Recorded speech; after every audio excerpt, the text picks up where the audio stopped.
Suis une poupée de cire, une poupée de fion.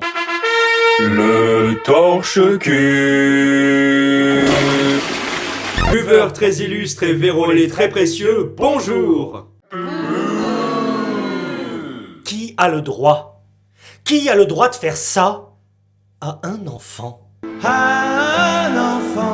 D'après l'UE, 69% des produits sur Chine et Temu sont non conformes aux législations européennes. Jusque-là, rien d'étonnant. Le problème survient lorsque l'on trouve des produits à destination d'usage de son zizi sexuel avec des apparences d'enfants. Véritable scandale pédopornographique.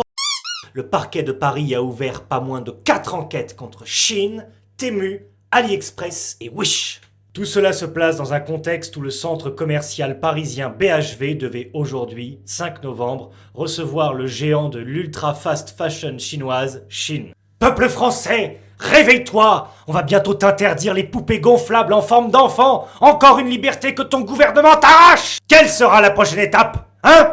Interdire les dildos en forme de zigounettes de cheval chauffantes, vibrantes et hypoallergéniques? Pour cause de zoophilie?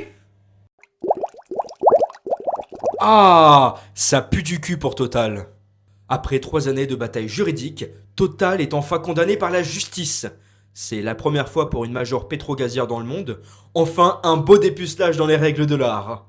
Leur tentative de greenwashing n'a pas abouti comme escompté. L'entreprise française a affirmé vouloir une neutralité carbone d'ici 2050 et surtout d'être un acteur majeur de la transition énergétique. Mon vieux, oui.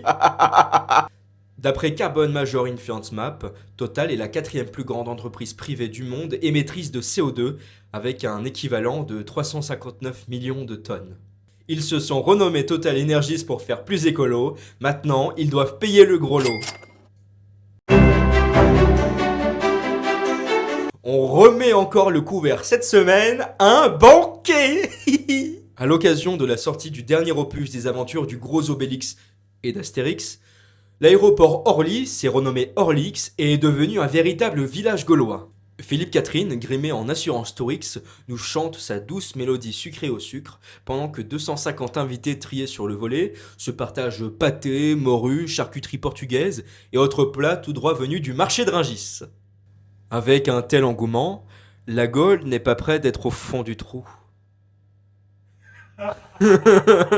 Le torche-cul, c'est tous les mercredis à 18h. À la semence prochaine.